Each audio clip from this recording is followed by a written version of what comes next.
dzakambokandwa kusocial media dzakawanda dzakainvovana technology dzekutsvaga dzechi I don't do zvinhu zvepasocial media zvepasi Lynette, it wasn't social media. Lynette demand unomziva. Andimuzive ini. Unomziva. Ndiye wakaenda through. Ukamutuma ukamuti unesiwa. Zvone accounts. Aye what ningirikini memo atiskuita izvozvo. Inini munonzani? Inini ndinoitwa macheka nyanga. Aye what sikuita izvozvo atiskutomboita izvozvo.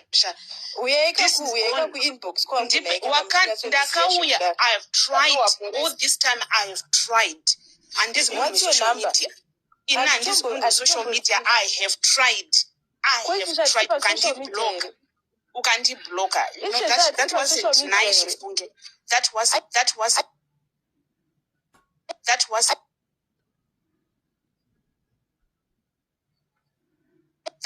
it's not fair at all. I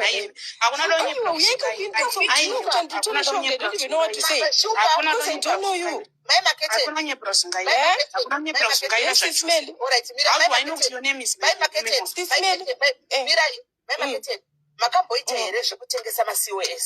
Yes. No, I've never done that.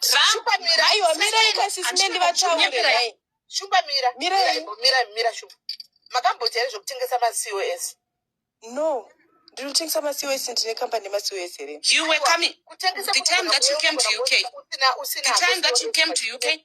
And the chance was Ismail Muguti Matichi. Ndati kutengesa unogona kusina kukamba but uchiziva vanhu vanogona kushandisa iwo front yato imimi mai marketing kana muri kuziva shumba antika makamu ari kuti makamu unblocker because andifunga kuti angangombuda from nowhere ongokunongeza exactly unblocker imunhu mutaurirana chi unblocker imunhu mutaurirana unblocker imunhu mongo muzati mareke muri kumparini mumpa time yawakauya kuno okay how do I know wakauya kuno ku UK that same time yoyo kuti munhu achinzi anonzani achinzi ndine mari yake akanditengera matikiti mwana wangu. There are a lot of things that can inini ndatuya Sisimeli know this person antombo Sisimeli ziva uye ku inbox kwangu uye tishara Sisimeli ku 3 way call muka mabudisa zvinhu Sisimeli ane namba dzangu ndifonere wallet ande excel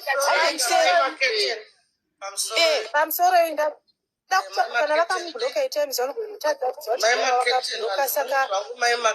noshenda tine Sisimeli then Sisimeli vanoconnecta nabai market ngavauye kuseri bhosa ndisikutovaziya uyai kuseri Sisimeli uyai mundifonere mirai Diamond ada kutaura shumba mai marketing waunoti I'm spiritual kuti ndokunzira munhu wako chikwereti panapo wazviona ka aiwa kana handina munhu wechikwereti newako handina munhu wechikwereti ngavauye kuseri titaure kana nechikwereti anouya kuseri let me speak in English. How do you know the lady Shumba?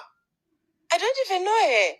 My sister, let me tell you something. Sisimeli uyai kuseri ani Sisimeli wakuya Sisimeli ndimukundifonera here. Kitchen lady, just wait. Shumba,